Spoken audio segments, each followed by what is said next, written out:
أشهد أن لا إله إلا الله وحده لا شريك له وأشهد أن محمدا عبده ورسوله أما بعد فأعوذ بالله من الشيطان الرجيم بسم الله الرحمن الرحيم الحمد لله رب العالمين الرحمن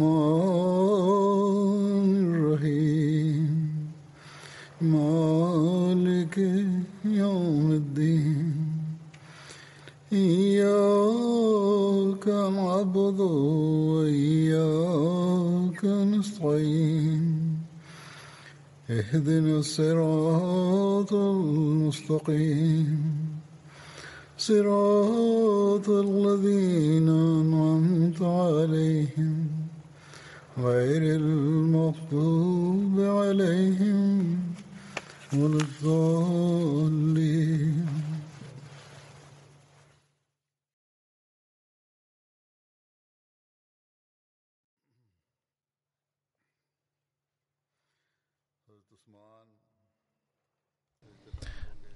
أتناول اليوم ذكرى مشاركة سيدنا عثمان رضي الله عنه في المغازي. وكما ذكر سابقا أنه لم يستطع أن يشهد بدرا لأن زوجته السيدة رقية بنت الرسول صلى الله عليه وسلم كانت مريضة جدا،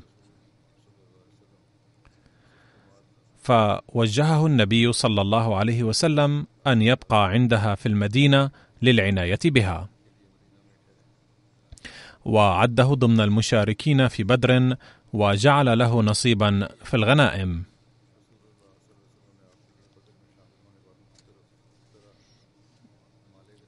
غزوة غطفان كانت في المحرم أو صفر من العام 3 الهجري،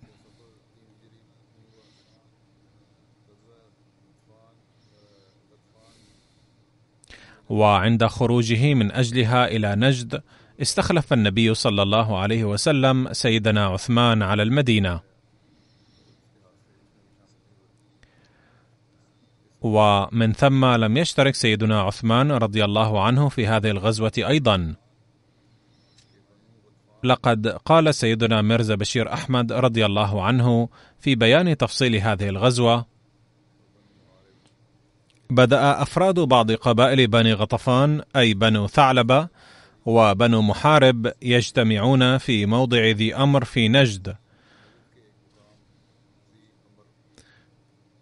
بحث من مقاتلهم المشهور دعثور بن حارث بنية شن الهجوم المفاجئ على المدينة. لكن لما كان النبي صلى الله عليه وسلم يستطلع بانتظام تحركات أعدائه فقد علم بنيتهم الدموية في الوقت المناسب، فخرج كقائد واعي متيقظ وذكي للتصدي لهم في نهاية محرم أو بداية صفر من العام 3 الهجري برفقة 450 صحابيا، فوصل سريعا إلى منطقة قريبة من ذي أمر. ولما علم العدو بمجيئه إلى هناك لجأوا فورا إلى الجبال المجاورة، ومن ثم حين وصل المسلمون إلى ذي أمر وجدوا الميدان خاليا، ولكن الصحابة وجدوا بدويا من بني ثعلب اسمه جبار، فأسروه وجاءوا به إلى النبي صلى الله عليه وسلم، فاستكشف النبي صلى الله عليه وسلم منه الأوضاع، فعلم أن جميع أفراد بني ثعلب وبني محارب قد تحصنوا بالجبال وأنهم لن ينزلوا إلى الميدان، فاضطر النبي صلى الله عليه وسلم لأن يأمر بالعودة. ولقد أفادت هذه الغزوة حتما أن الخطر الذي كان قد ظهر من بني غطفان قد زال مؤقتا.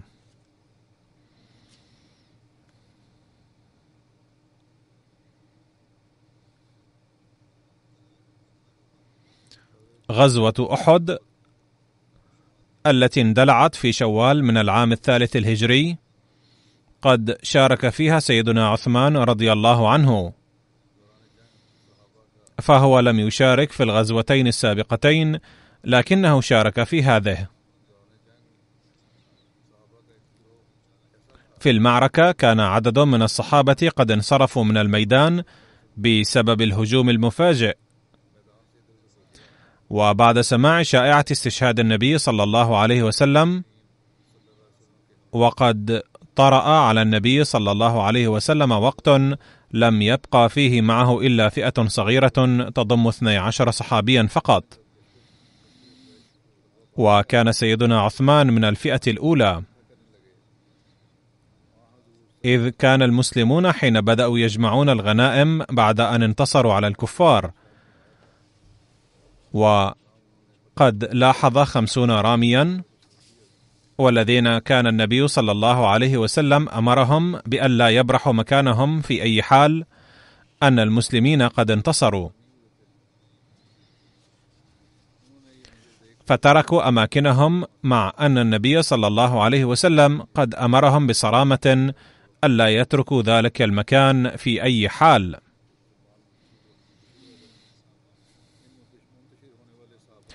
أما خالد بن الوليد الذي لم يكن قد أسلم بعد، فقد رأى المكان خاليا فهاجم منه المسلمين فجأة، فكانت الغارة مفاجئة وعنيفة، وقد أدت إلى تولي المسلمين وفرارهم. ويقال أن سيدنا عثمان أيضا كان منهم، فعن هؤلاء قد ورد في القرآن الكريم أن الله تعالى قد عفى عنهم نظرا للأوضاع الخطرة وما كانت قلوبهم تكن من الإيمان والإخلاص، فقد ورد: إن الذين تولوا منكم يوم التقى الجمعان إنما استزلهم الشيطان ببعض ما كسبوا ولقد عفى الله عنهم إن الله غفور حليم.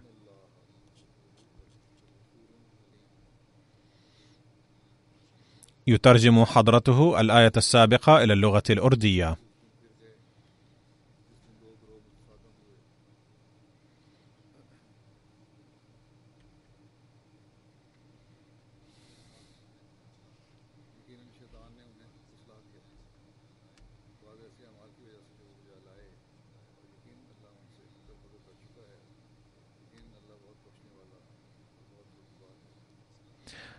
يقول سيدنا ميرزا بشير أحمد رضي الله عنه في بيان أوضاع المسلمين في هذه الغزوة في كتاب سيرة خاتم النبيين: كان جيش قريش قد حاصر المسلمين من كل جهة، وكان يتقدم بغاراته المتتالية بانتظام، ومع ذلك كان من المحتمل أن يتدارك المسلمون أمرهم،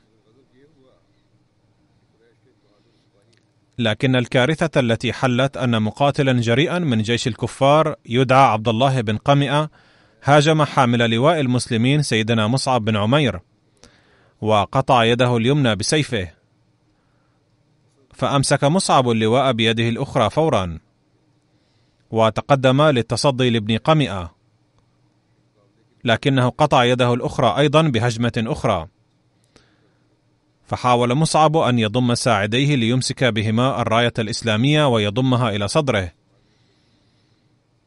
لكن ابن قمئة شن عليه هجمة ثالثة فسقط مصعب شهيدا.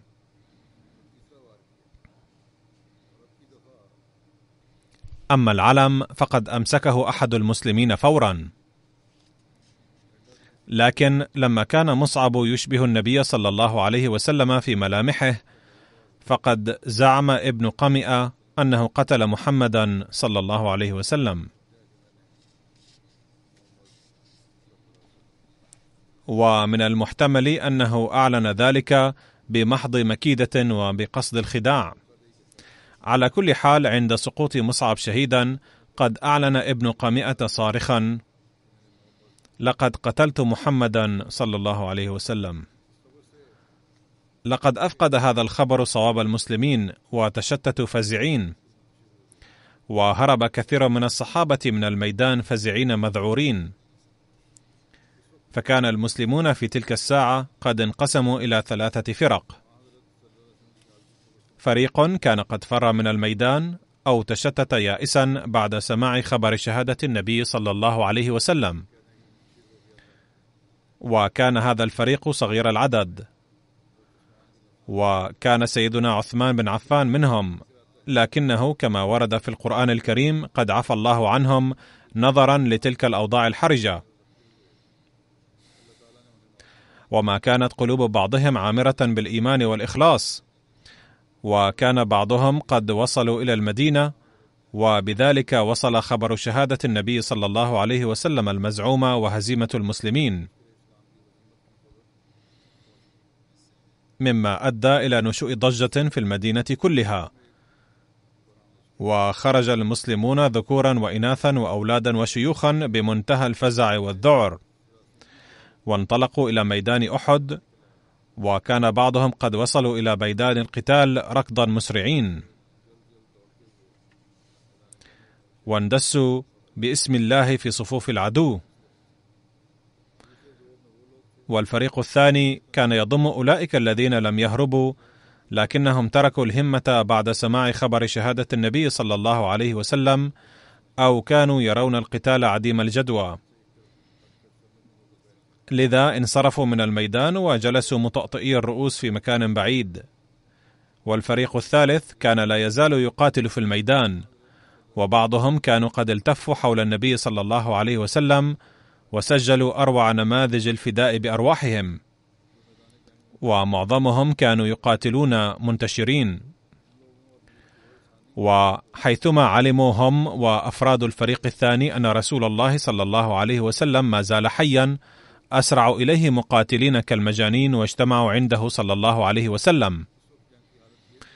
وكان جيش قريش يتقدم في ميدان القتال آنذاك من الجهات الأربعة كأمواج البحر المهيبة، وفي ميدان الحرب كانت الرماح والأحجار كالمطر. وحين لاحظ المخلصون ذلك الهجمة كان أولئك المعدودون يدفعون هنا وهناك، وكان النبي صلى الله عليه وسلم في تلك الحالة يبقى أحيانا وحيدا تقريبا. يقال أن سيدنا عثمان بسبب اليأس أو بسماع خبر شهادة النبي صلى الله عليه وسلم قد انصرف من هناك، وكان ممن يئس عمر بن الخطاب رضي الله عنه أيضا، وسيأتي ذكره في وقته. والآن أبين السفارة التي حصلت أثناء صلح الحديبية، ودور عثمان رضي الله عنه في بيعة رضوان، والوقائع بهذا الشأن. فقد رأى النبي صلى الله عليه وسلم في منامه أنه دخل البيت الحرام ومعه أصحابه آمنين،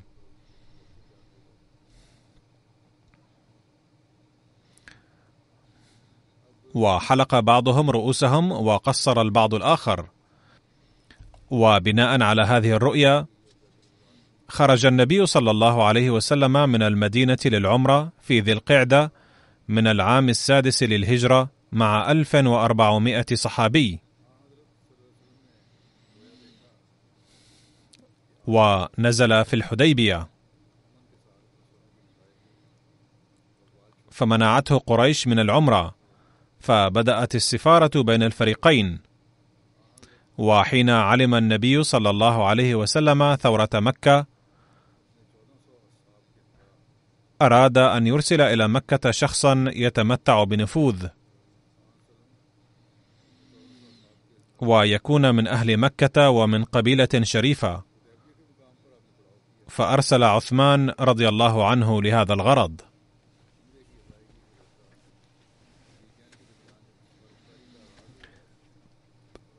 لقد كتب ميرزا بشير أحمد رضي الله عنه هذا الأمر بالتفصيل،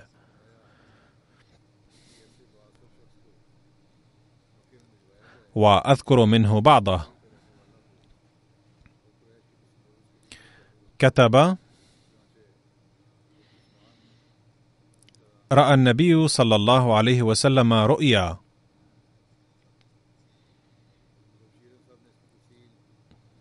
أنه يطوف ببيت الله مع أصحابه، وكاد شهر ذي القعدة يبدأ،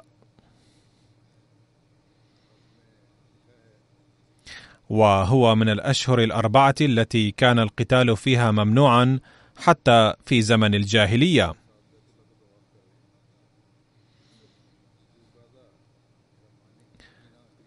رأى هذه الرؤيا من جهة، ومن جهة أخرى كانت تلك الأيام أياما يتوقف فيها القتال في جميع أطراف الجزيرة العربية، ويسود الأمن والسلام. ومع أنها لم تكن أيام الحج، ولم يكن الحج قد فرض في الإسلام بعد، ولكن الطواف ببيت الله كان مشروعا في كل آن. لذلك بعد هذه الرؤيا دعا صحابته ليتجهزوا للعمرة. وفي هذه المناسبة أعلن بين الصحابة أن الهدف من هذا السفر ليس القتال، بل هو القيام بالعبادة الدينية الآمنة.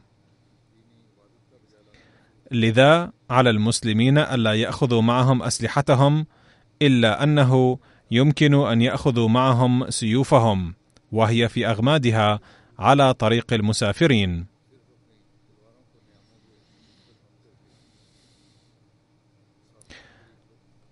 وكذلك دعا النبي البدو حول المدينة الذين كانوا مسلمين في الظاهر أن يعتمروا معه، ولكن للأسف لم يخرج معه من هؤلاء البدو الضعيفي الإيمان المقيمين حول المدينة إلا عدد قليل جدا.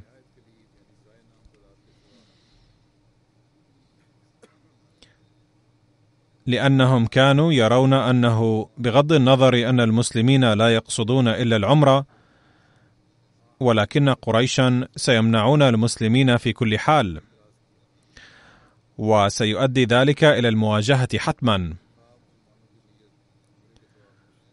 وكانوا يظنون أيضا أن هذه المواجهة ستكون بقرب مكة وعن بعد من المدينة، لذا لن ينجو أحد من المسلمين، لذا لم يشتركوا مع المسلمين خوفا. باختصار، خرج النبي صلى الله عليه وسلم من المدينة مع أكثر من 1400 صحابي في بداية ذي القعدة من السنة 6 للهجرة يوم الاثنين صباحا. وكانت زوجته أم سلمة معه في هذا السفر. أمر على المدينة نميل بن عبد الله رضي الله عنه، وجعل عبد الله بن أم مكتوم رضي الله عنه الذي كان ضريرا إمام الصلاة. حين وصل صلى الله عليه وسلم إلى ذي الحليفة التي تبعد عن المدينة 6 أميال في الطريق إلى مكة، أمر بالنزول. وبعد صلاة الظهر أمر بوسمة جمال الأضحية التي كان عددها 70 جملا، وطلب من الصحابة ارتداء الإحرام، وهو اللباس الخاص للحجاج، وهو نفسه أيضا قد أحرم. ثم أرسل للاستطلاع بسر بن سفيان رضي الله عنه من بني خزاعة المقيمين بقرب مكة ليعرف ما إذا كان قريش يريدون شرا. وهو صلى الله عليه وسلم نفسه واصل سفره ببطء إلى مكة. ولمزيد من الاحتياط جعل أمام جماعة المسلمين كتيبة من 20 راكبا في إمرة عباد بن بشر. وبعد بضعة أيام من السفر، حين وصل بقرب عسفان التي تبعد عن مكة مسافة منزلين، وقيل المنزل 9 أميال، جاء المستطلع وأطلع النبي صلى الله عليه وسلم على أن قريشا ثائرون جدا، وقد عقدوا العزم على منعكم، حتى ارتدى بعضهم جلود النمر لإظهار حماسهم وشراستهم معتزمين للحرب، وكانوا ينوون منع المسلمين في كل حال. وعلم أيضا أن قريشا قد أرسلوا كتيبة في إمرة خالد بن الوليد الذي لم يكن قد أسلم بعد، وهذه الكتيبة اقتربت من المسلمين، وفيها عكرمة بن أبي جهل وغيره.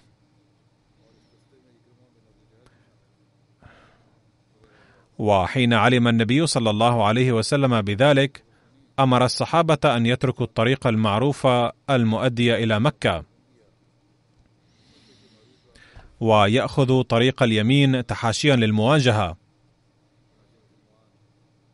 فتقدم المسلمون على طريق صعب بجانب البحر، وحين وصل النبي صلى الله عليه وسلم على هذا الطريق الحديبية التي تبعد عن مكة منزلا واحدا أي 9 أميال، وتبدأ حدود مكة من الحديبية، جلست ناقته على الأرض فجأة، ولم تكن تقوم رغم كل المحاولات.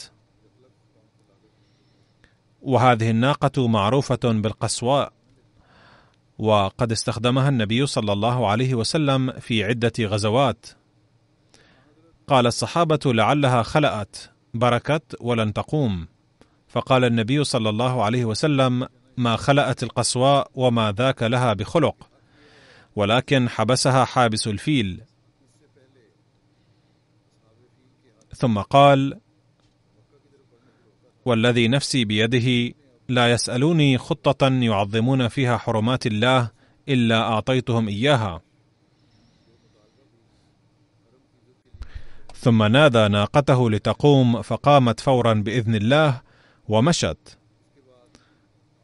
فأخذها النبي صلى الله عليه وسلم إلى الطرف الآخر للحديبية، حيث نزل صلى الله عليه وسلم من الناقة قريبا من ينبوع، وهناك نزل الصحابة بأمر النبي صلى الله عليه وسلم. ثم يأتي ذكر كيفية التفاوض مع قريش للصلح.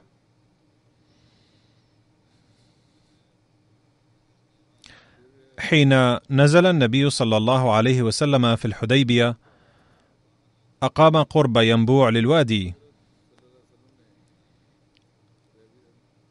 وحين كان الصحابة قد نزلوا وخيموا جاء أحد رؤساء بني خزاعة بديل بن ورقاء الذي كان يقيم قريبا من هذه المنطقة مع بعض رفقائه للقاء النبي صلى الله عليه وسلم، وقال: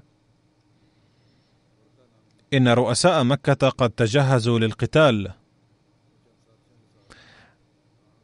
ولن يدعوكم لدخول مكة. فقال النبي صلى الله عليه وسلم: إنا لم نجئ لقتال أحد، ولكننا جئنا معتمرين. وللأسف مع أن نار الحرب حرقت قريش مكة، ولكنهم مع ذلك لا يكادون يتوقفون عن شرورهم، مع أنني جاهز لإبرام الميثاق معهم حتى يتوقفوا عن محاربتي ويتركوني وشأني لأبلغ الناس الآخرين دعوتي دون أن أتعرض لأهل مكة، بل سأبلغ الدعوة إلى الآخرين. وإنهم أبوا وأصروا على إشعال نار الحرب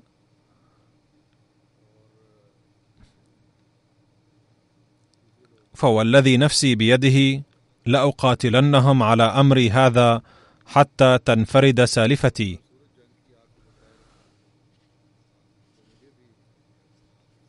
ولينفذن الله أمره.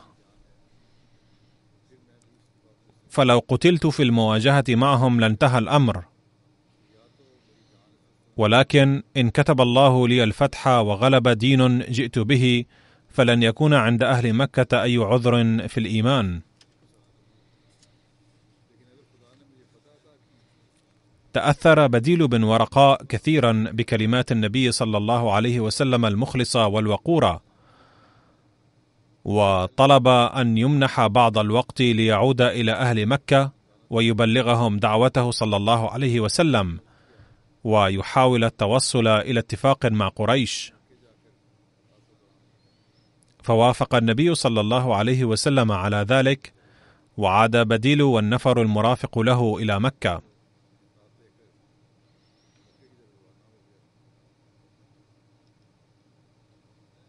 حين وصل بديل بن ورقاء إلى مكة جمع قريشا وأخبرهم أنه قادم من عند محمد رسول الله صلى الله عليه وسلم، الذي قدم اقتراحا ويود إطلاعهم عليه إن سمحوا له بذلك.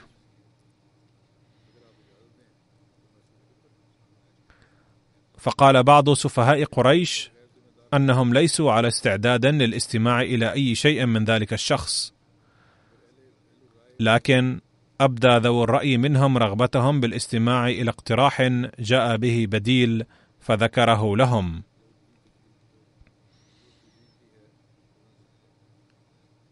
وبعد الاستماع إليه وقف عروة بن مسعود الذي كان زعيما ذا نفوذ كبير في قبيلة ثقيف، والذي تصادف وجوده في مكة حين ذاك،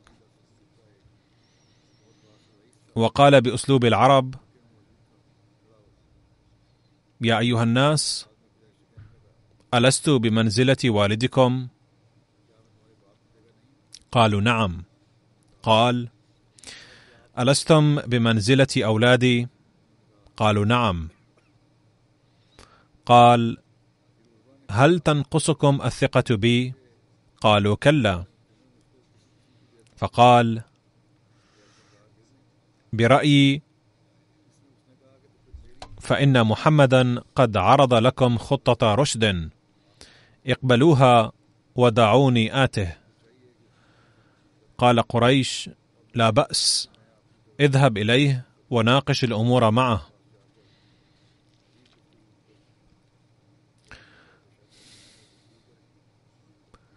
عندما وصل عروة إلى مجلس النبي صلى الله عليه وسلم شاهد مشهدا جميلا.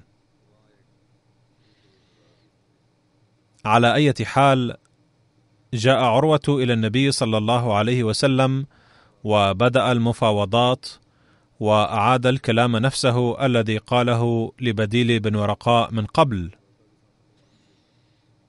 كان عروة متفقا مبدئيا مع رأي النبي صلى الله عليه وسلم، ولكن كان يريد رغبة في أداء حق كونه سفيرا لقريش أن يحفظ حقوقهم بوضع شروط مفيدة لهم. وحين عاد عروة إلى قريش بعد التفاوض مع النبي صلى الله عليه وسلم قال لهم: أيها الناس، لقد سافرت في العالم كثيرا، والله لقد وفدت على الملوك، ووفدت على قيصر وكسرى والنجاشي، والله ما رأيت ملكا قط يعظمه أصحابه ما يعظم أصحاب محمدا، وإنه قد عرض عليكم خطة رشد فاقبلوها. وعند سماع ما قاله عروة قام رجل من كبار بني كنانة يقال له الحليس بن علقمة، وعرض عليهم أن يذهب إلى النبي صلى الله عليه وسلم ويحاول الوصول إلى تسوية معه. قالوا: افعل ما بدا لك. فذهب إلى الحديبية، وعندما رآه النبي صلى الله عليه وسلم يقترب من بعيد قال لأصحابه: هذا فلان، وهو من قوم يعظمون البدنة، فبعثوها له حتى يعرف لماذا نحن هنا. فساقوا حيواناتهم يصيحون الله أكبر، وأحضروها أمام مبعوث قريش الذي صاح عندما رأى هذا المشهد: سبحان الله، ما ينبغي لهؤلاء أن يصدوا عن البيت فإنهم حجاج. وهكذا عاد إلى قريش سريعا وقال لهم أن المسلمين وضعوا القلائد في أعناق حيواناتهم ووضعوا عليها علامات القربان،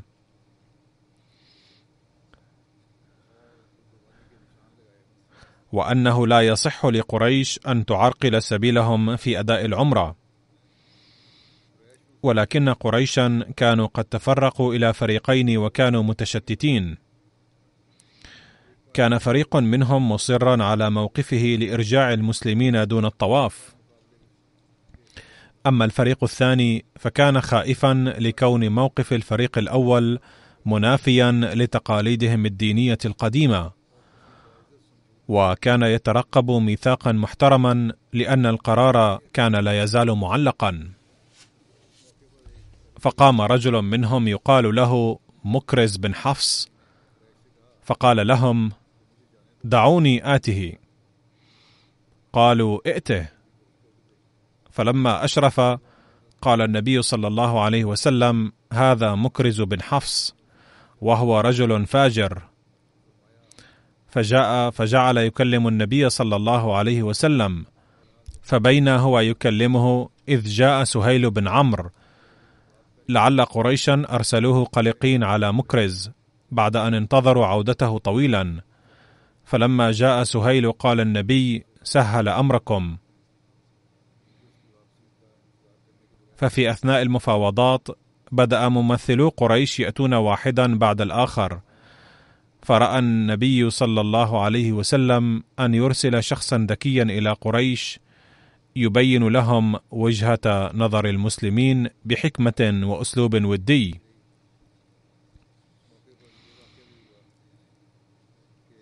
ولهذا الغرض اختار خراش بن أمية الخزاعي.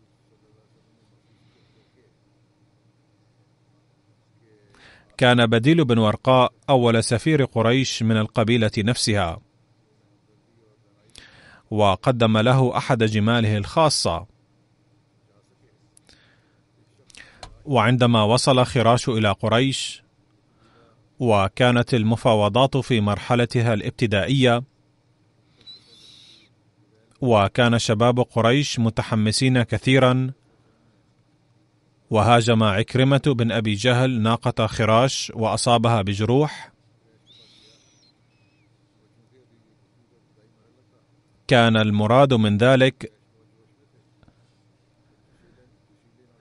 بحسب تقاليد قريش أنهم يريدون إيقاف سيره قهرا،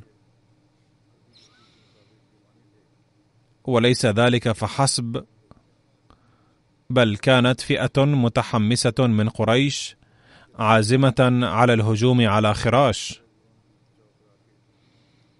ولكن تدخل الكبار في السن وعاد خراش إلى مخيم المسلمين سالما. ولم تكتفي قريش بهذا، بل لقد أعماها حماسها حتى قررت إلحاق ما يمكن إلحاقه من الضرر بالنبي صلى الله عليه وسلم وبصحابته، طالما قد صاروا قريبين من مكة وبعيدين عن المدينة لهذه الدرجة. فأرسل أهل مكة إلى الحديبية والطرفان مستمران في التفاوضات الرامية إلى الصلح كتيبة مكونة من 40 أو 50 رجلا، وأمروهم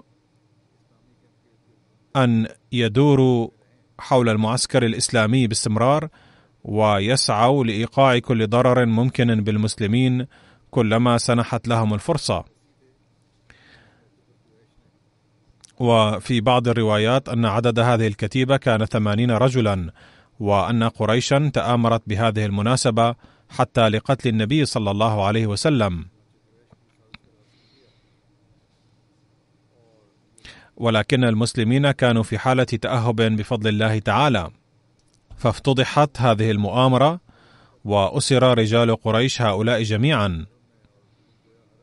كان المسلمون غاضبين جدا بسبب هذه الفعلة الشنيعة التي ارتكبها أهل مكة في الأشهر الحرم وفي أرض الحرم.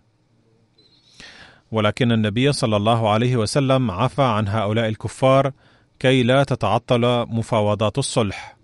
وقد ذكر القرآن الكريم هذه الفعلة الشنيعة من قبل أهل مكة في قول الله تعالى: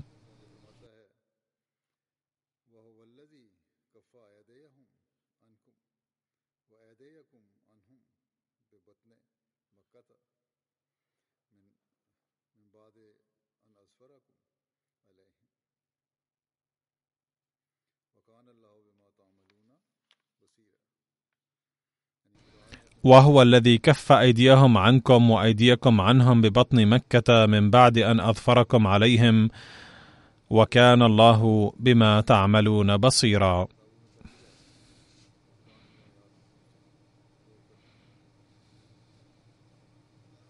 على كل حال، عندما ننظر إلى ما أبداه النبي صلى الله عليه وسلم من صبر عظيم ومتواصل وحلم وسعي للسلم في هذه الأوضاع وخلفياتها، فلا نجد لصبره وسلمه نظيرا في تاريخ العالم، إذ ظل صلى الله عليه وسلم يسعى سعيا حثيثا متواصلا لإيجاد فرصة للسلم. وعندما رأى النبي صلى الله عليه وسلم هذه المكيدة الشريرة من قبل قريش، كما سمع من خراش بن أمية عن الحماس والثورة عند أهل مكة، قرر تهدئة حماسهم وإرجاعهم إلى الصواب بإرسال شخص إليهم يكون من أهل مكة ومن أسرة عريقة من قريش. وهذا يعني أن النبي صلى الله عليه وسلم لم يمتنع رغم كل ما فعله الكفار من السعي للتصالح، بل قام بالمخاطرة مرة أخرى، فقال لسيدنا عمر بن الخطاب: أرى من الأفضل أن تذهب أنت إلى مكة سفيرا من قبل المسلمين. فقال عمر: يا رسول الله، أنت تعلم أن أهل مكة يعادونني عداوة شديدة، وليس لي في مكة قريب ذو نفوذ يمكن أن يضغط عليهم، فأرى أن تختار عثمان لهذه الخدمة تمهيدا للنجاح بسهولة، فهو من بني أمية التي هي ذات نفوذ قوي في هذه الأيام، ولن يجرؤ أهل مكة على التعرض له بسوء، وهناك أمل كبير للنجاح في إرساله. فأعجب النبي صلى الله عليه وسلم رأي سيدنا عمر، فأمر سيدنا عثمان بالذهاب إلى مكة وإخبار قريش بأن المسلمين يريدون السلم ولا ينوون إلا أن يعتمروا فقط. وأعطاه النبي صلى الله عليه وسلم مكتوبا موجها إلى زعماء قريش، شرح فيه هدفه للمجيء، مؤكدا لهم أن نيته فقط القيام بالعبادة، أي أداء العمرة في سلام ثم العودة. كما أمر النبي صلى الله عليه وسلم عثمان رضي الله عنه بأن يسعى للقاء المسلمين المستضعفين في مكة، وأن يرفع هممهم ويوصيهم بالصبر قليلا، فإن الفرج من الله قريب. ذهب سيدنا عثمان رضي الله عنه بهذه الرسالة إلى مكة، والتقى بأبي سفيان الذي كان رئيس أهل مكة في تلك الأيام وكان من أقاربه.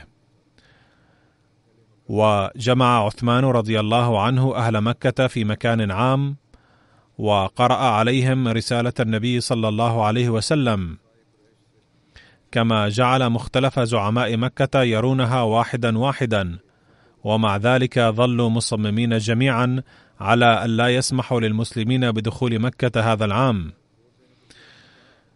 وعندما سعى عثمان لإقناع قريش، قالت له: نسمح لك أنت إن أردت بزيارة الكعبة والطواف بها، ولكن لن نسمح بأكثر من ذلك. فقال عثمان رضي الله عنه: كيف يمكن أن أطوف بالبيت ورسول الله صلى الله عليه وسلم ممنوع منه خارج مكة؟ فيأس منهم عثمان رضي الله عنه، وبدأ يستعد للعودة إلى معسكر المسلمين. فرأى بعض أشرار قريش احتجاز عثمان رضي الله عنه ورفقائه في مكة، ظنا منهم على الأغلب أن هذا سيمكنهم من الحصول على شروط أفضل في مفاوضات الصلح. فشاع بين المسلمين أن المكيين قد قتلوا عثمان رضي الله عنه.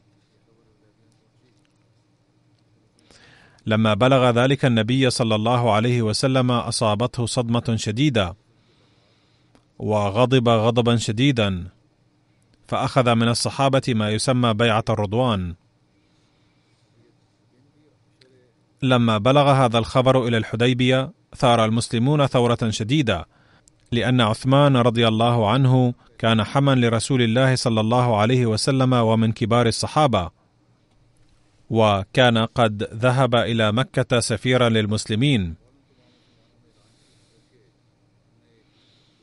وكان هذا في الأشهر الحرم، وكانت مكة بحد ذاتها حرما.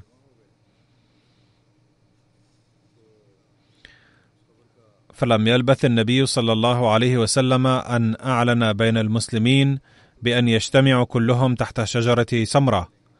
فلما اجتمع الصحابة أخبرهم النبي صلى الله عليه وسلم الخبر، وقال: إن كان خبرا صحيحا فوالله لن نبرح حتى ننتقم لعثمان. ثم قال صلى الله عليه وسلم للصحابة: تعالوا وبايعوني كما هي الطريقة الإسلامية للبيعة، واضعين أيديهم في يد النبي صلى الله عليه وسلم على أنكم لن تولوا الأدبار ولن تبرحوا مكانكم حتى الموت. فسارع الجميع، وكانوا في ذلك الوقت حوالي 14 أو 15 ألفا، بحماس للمبايعة يتساقطون بعضهم على بعض، وباع كل واحد منه نفسه واحدا تلو الآخر على يد سيده المحبوب صلى الله عليه وسلم للمرة الثانية. وضرب النبي صلى الله عليه وسلم يده اليمنى على اليسرى وقال: هذه يد عثمان، إذ لو كان هنا لما تخلف عن هذه الصفقة المقدسة، ولكنه مشغول بأداء واجب لله ولرسوله. وهكذا انتهى هذا المشهد كلمعان البرق. وقد عرفت هذه البيعة ببيعة الرضوان في تاريخ الإسلام، أي بيعة فاز فيها المسلمون بكامل رضوان الله تعالى. وقد ذكرها القرآن الكريم بوجه خاص في قول الله تعالى: لقد رضي الله عن المؤمنين إذ يبايعونك تحت الشجرة فعلم ما في قلوبهم فأنزل السكينة عليهم وأثابهم فتحا قريبا.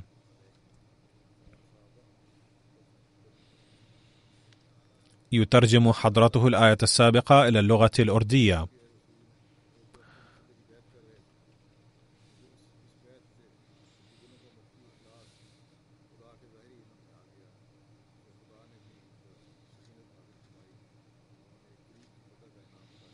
وكان الصحابة رضوان الله عليهم أجمعين يذكرون هذه البيعة بفخر ومحبة، وكان أكثرهم يقولون لمن جاء بعدهم: تعدون فتح مكة فتحا؟ أما نحن فكنا نرى أن بيعة الرضوان هي الفتح، ولا جرم أن هذه البيعة مع ما فيها من أحداث كانت فتحا عظيما. وليس هذا لأنها فتحت بابا للانتصارات القادمة فقط، بل أيضا لأن روح الفداء الذي كان أبرز علامة للإسلام، دين محمد صلى الله عليه وسلم، قد تجلى فيها على أحسن وجه وأروعه، حيث أكد المسلمون بعملهم أنهم مستعدون لبيع أنفسهم وأرواحهم من أجل رسولهم ورسالته عند كل خطوة وفي كل موطن. ومن أجل ذلك كان الصحابة يقولون عن بيعة الرضوان إنها كانت بيعة العهد على الموت، أي كانت البيعة عبارة عن عهد تعهد به كل مسلم أنه سيضحي بنفسه من أجل الإسلام وعزته ولن يفر من هنا. وأحد الجوانب الهامة لهذا العهد هو أنه لم يكن فقط إقرارا باللسان قد صدر بحماس مؤقت، بل كان صوتا خرج من صميم الأفئدة. وكانت قوة المسلمين كلها قد ارتكزت في هذه النقطة الوحيدة. فلما علمت قريش بهذه البيعة ارتابها الخوف، ولم تسمح فقط لعثمان ورفقائه بالعودة، بل أوصت مندوبيها أن يعقدوا اتفاقية مع المسلمين بشرط أن يرجعوا هذه المرة ويأتوا العام المقبل لأداء العمرة. ومن ناحية أخرى كان النبي صلى الله عليه وسلم قد قرر منذ البداية أنه لن يقدم على خطوة تعارض تعظيم الحرم وبيت الله، وبما أن الله تعالى قد بشره بأن أي اتفاقية مع قريش ستكون مدعاة للنجاحات في المستقبل، فكان الجو مناسبا جدا للفريقين من أجل عقد اتفاقية. وفي هذا الجو وصل سهيل بن عمرو إلى النبي صلى الله عليه وسلم، وعندما رآه النبي صلى الله عليه وسلم قال: لقد سهل لكم من أمركم، أي عند بدء الحديث حول الصلح وبروز سهيل أمام النبي صلى الله عليه وسلم قال بأن سهيلا قادما وسيسهل الأمر إن شاء الله. على أي حال، لما جاء سهيل قال للنبي صلى الله عليه وسلم: ندع المفاوضات الطويلة ونقول بأننا جاهزون لكتابة المعاهدة بيننا. قال له النبي صلى الله عليه وسلم بأنه أيضا على استعداد لذلك، واستدعى سكرتيره عليا رضي الله عنه لكتابة المعاهدة التي تتضمن الشروط التالية: أن يرجع النبي صلى الله عليه وسلم وأصحابه هذا العام، ويمكنهم زيارة مكة لمدة 3 أيام وأداء العمرة فيها، ولكن بدون أي أسلحة، ما عدا السيف في غمده، ولن يسمح لهم البقاء في مكة أكثر من 3 أيام. وإذا جاء رجل من أهل مكة إلى المدينة لن يؤويه النبي صلى الله عليه وسلم في المدينة، بل يرده حتى ولو كان مسلما.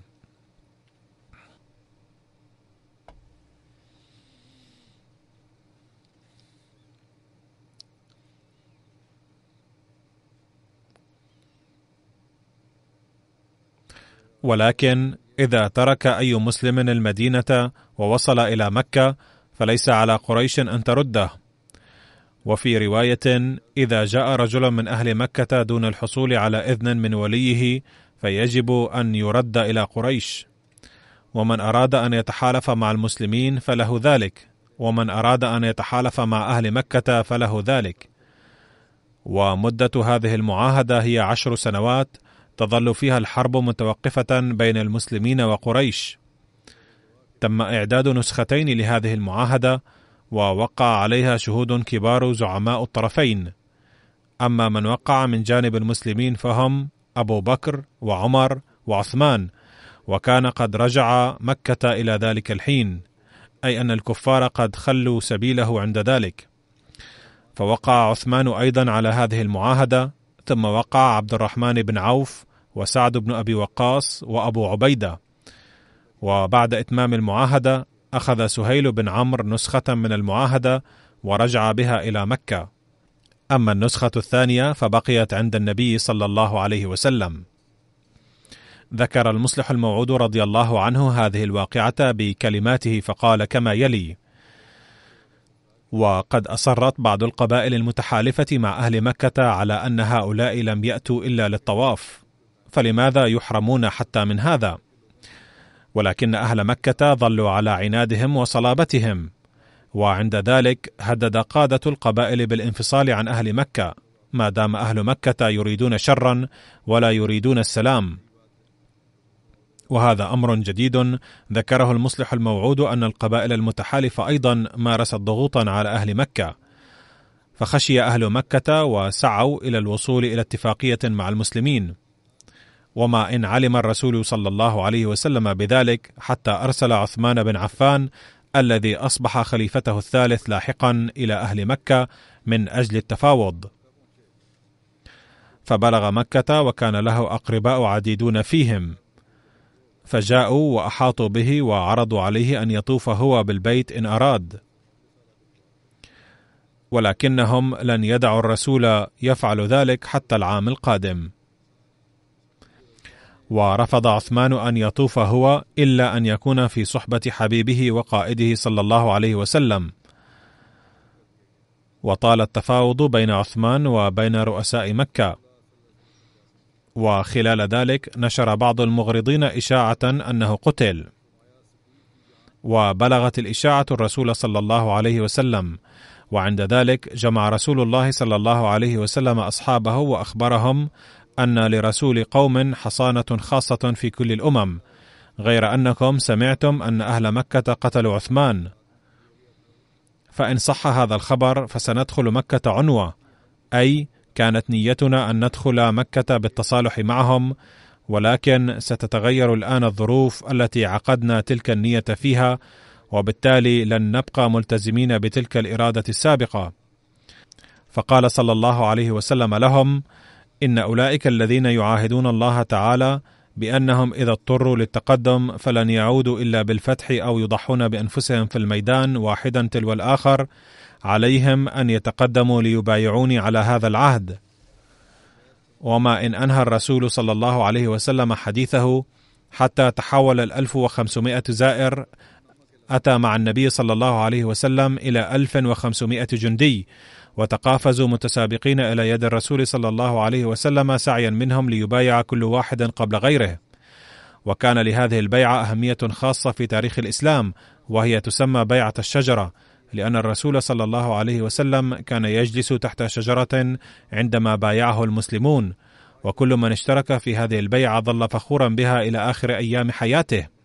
وظل يذكر أنه لم يتراجع واحد من 1500 من هذا العهد، أنه إن قتل العدو سفير المسلمين فسوف يحققون أحد الأمرين قبل الغسق: إما يفتحون مكة أو يقتلون جميعا دون هدفهم في الميدان.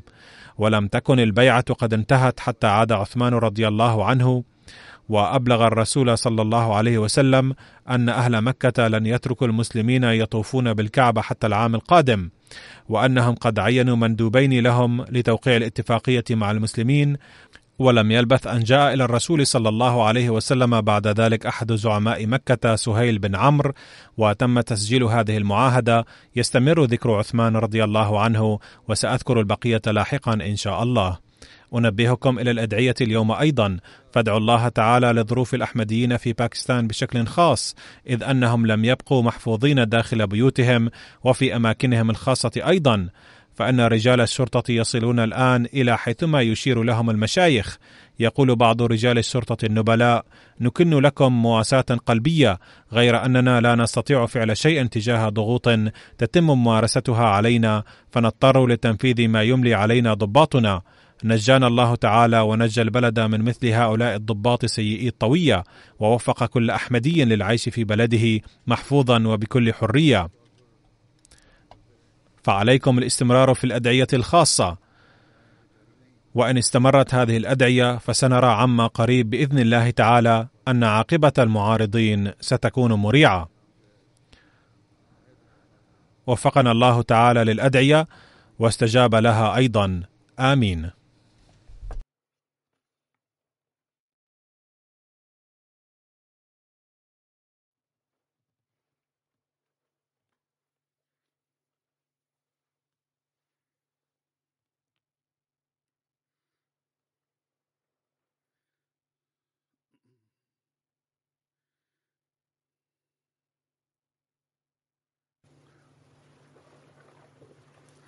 الحمد لله نحمده ونستعينه ونستغفره ونؤمن به ونتوكل عليه ونعوذ بالله من شرور أنفسنا ومن سيئات أعمالنا.